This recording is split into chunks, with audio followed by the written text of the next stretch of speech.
So hello everyone, welcome to F K Gyan YouTuber. इस video के अंदर हम देखने वाले हैं यानी कि पाइथन के अंदर यूजर से किस तरीके से इनपुट लेते हैं, फिर उस इनपुट को हम किस तरीके से यानी कि टाइप कास्टिंग कर सकते हैं। तो इस वीडियो के अंदर हम यही देखने वाले हैं कि यूजर से इनपुट लेने के बाद उसको किस तरीके से टाइप कास्टिंग कर सकते हैं। तो यहाँ पर आपको कुछ की पॉइंट्स देखने को मिल रहा है जिससे कि हम इसका ही यूज कर कुछ प्रोग्राम बनाने वाले हैं कि किस तरीके से यूजर से इनपुट लेंगे, इनपुट लेने के बाद उसको किस तरीके से हम टाइप कास्टिंग कर सकते हैं। तो इस वीडियो के अंदर हम ये सारा प्रोसेस देखने वाले हैं और किस तरीके से हम यूज करेंगे इन पर वन बाय वन, यानी कि हम प्रोग्राम भी बनाकर देखने वाले हैं। तो सबसे पहले यहाँ पर मैं आपको इनपुट फंक्शन के बारे में समझा देता हूँ। ये चारों जो फंक्शन देख रहे हो आप पाइथन के अंदर इनबिल्ट है, यानी कि ये पहले से ही है और ये पाइथन के अंदर फंक्शन है। तो सबसे पहले इनपुट फंक्शन का यूज हम यानी कि यूजर से इनपुट लेने के लिए करते हैं, जैसे कि आपको पता होगा इनपुट लेने के लिए हम इनपुट फंक्शन का यूज करते हैं। फिर इसके बाद यहाँ पर आपको इंट को पता है, यानी कि इंट का मतलब होता है कि हम इंटीजर वैल्यू में कन्वर्ट करने के लिए यूजर से इनपुट लेते हैं, यानी कि हम यूजर से कोई भी इंटीजर नंबर लेते हैं। फिर उसके बाद यहाँ पर आप यूजर से फ्लोट नंबर ले सकते हो, यानी कि उसको फ्लोट टाइप कास्टिंग कर सकते हो। फिर उसके बाद आ जाता है ईबल। ईबल का मतलब यहाँ पर मैं आपको समझाऊं कि ईबल जो होता है वो यानी कि इंट, फ्लोट और यानी कि बाइनरी में सब में कन्वर्ट कर देता है, यानी कि ये टाइप कास्टिंग सब में कर देता है। तो आइए देखते हैं कि किस तरीके से हम इन सबको यूज करके देखते हैं वन बाय वन। तो सबसे पहले यहाँ पर मैंने एक पाइथन में पहले से ही एक फाइल बना रखी है यूजर इनपुट डॉट py के नाम से। तो इसी पर मैं यहाँ पर यूज करके दिखाऊंगा कि किस तरीके से हम इनपुट फंक्शन का यूज करते हैं। तो सबसे पहले यहाँ पर मैंने a नाम से एक वेरिएबल बनाया और उसके अंदर यहाँ पर मैं लिखने वाला हूँ, जैसे कि यहाँ पर आप लिख सकते हो इनपुट फंक्शन का यहाँ पर आप यूज करोगे। इनपुट फंक्शन के अंदर आप कुछ भी लेवल लिख सकते हो। लेवल मतलब यहाँ पर आप स्ट्रिंग लिख सकते हो, यानी कि आप यहाँ पर आप स्ट्रिंग लिखोगे। स्ट्रिंग मतलब यहाँ पर आपको यूजर को दिखाने के लिए होती है, बट वहां पर आप यूजर एंटर करता है। जैसे कि यहाँ पर मैं लिखने वाला हूँ एंटर द वैल्यू। तो यहाँ पर मैं लिख लूंगा एंटर द वैल्यू। तो सिंपल से यहाँ पर मैंने एंटर द वैल्यू लिखा। लिखने के बाद यहाँ पर मैं प्रिंट कर दूंगा। तो सिंपल यहाँ पर मैंने प्रिंट किया। प्रिंट करने के बाद यहाँ पर जैसे मैं इस फाइल को रन करूंगा तो यहाँ पर आप देखोगे कि जो यहाँ पर यूजर यानी कि यहाँ पर एंटर कर सकता है वैल्यू, यानी कि ये पहले से यहाँ पर आपको देखने को मिल रहा है कि एंटर द वैल्यू, यानी कि इनपुट जो होता है वो एक इनपुट लेने के लिए होता है। तो यहाँ पर आप देख पा रहे हो कि एंटर द वैल्यू, यहाँ पर आप यूजर कुछ भी एंटर कर सकता है, यानी कि यहाँ पर आप कोई भी इंटीजर नंबर ऐड कर सकते हो या फिर यहाँ पर आप टेक्स्ट भी लिख सकते हो। जैसे ही मैं यहाँ पर एंटर करूंगा तो यहाँ पर आप देखोगे कि जो हमारे वैल्यू मैंने यहाँ पर टाइप की है वो ए के अंदर स्टोर हो गई और यहाँ पर ये प्रिंट हो गई। तो इस तरीके से यहाँ पर आप यूजर से इनपुट ले सकते हो। तो इस तरीके से यहाँ पर आप इनपुट फंक्शन का यूज करते हो।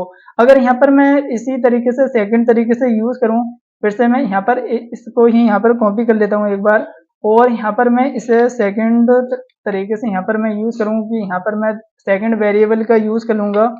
तो सिंपल यहाँ पर मैं v नाम से बना लूंगा और यहाँ पर मैं सेकंड कर लेता हूँ। तो यहाँ पर मैंने सेकंड किया करने के बाद यहाँ पर मैं एक प्लस ऑपरेटर का यूज करूंगा और बी कर दूंगा। तो यहाँ पर जैसे मैं इस फाइल को रन करूंगा, रन करने के बाद यहाँ पर आप एंटर कर सकता है वैल्यू।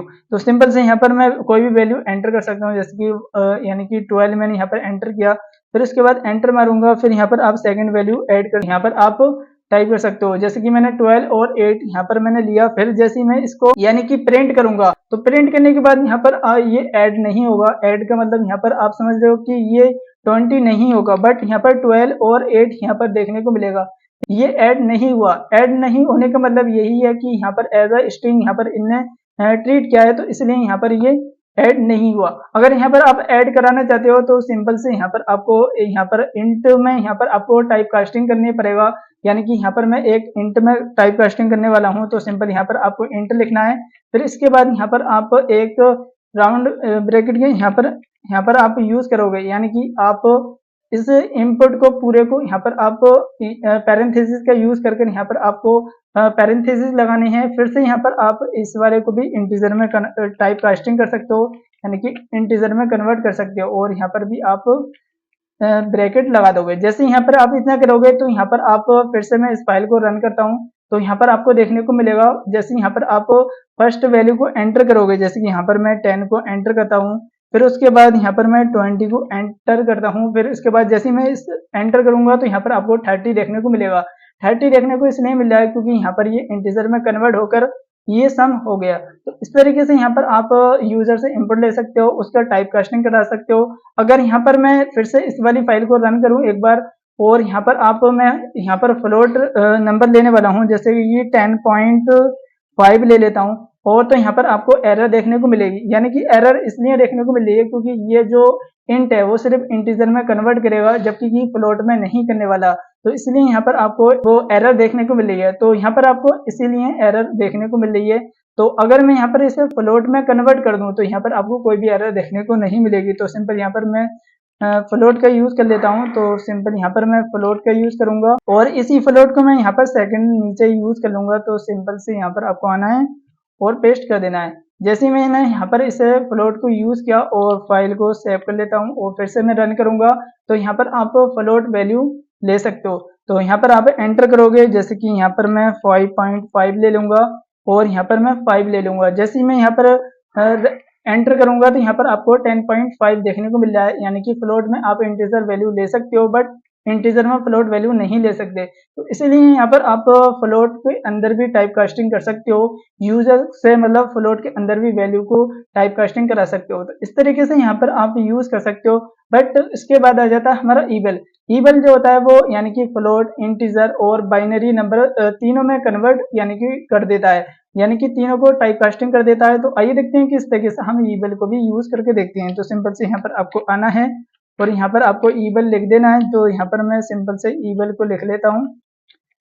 ईबल लिखने के बाद यहाँ पर आपको इससे यूज कर देना है। जैसे यहाँ पर मैं प्रिंट करूंगा और यहाँ पर जैसे मैंने सेव किया, सेव करने के बाद यहाँ पर जैसे मैं इसे रन करूंगा, रन करने के बाद यहाँ पर आप फिर से एंटर करोगे, कोई भी वैल्यू यहाँ पर आप एंटर कर सकते हो। जैसे कि मैंने 10 किया और यहाँ पर मैं 10.5 ले लूंगा। तो यहाँ पर जैसे मैं एंटर करूंगा तो यहाँ पर 20.5 यहाँ पर आपको देखने को मिल रहा है। यानी कि यहाँ पर आप इंटीजर फ्लोट दोनों में यानी कि टाइप कास्टिंग कर सकते हो, यानी कि कन्वर्ट कर सकते हो। तो इस तरीके से यहाँ पर आप कर सकते हो।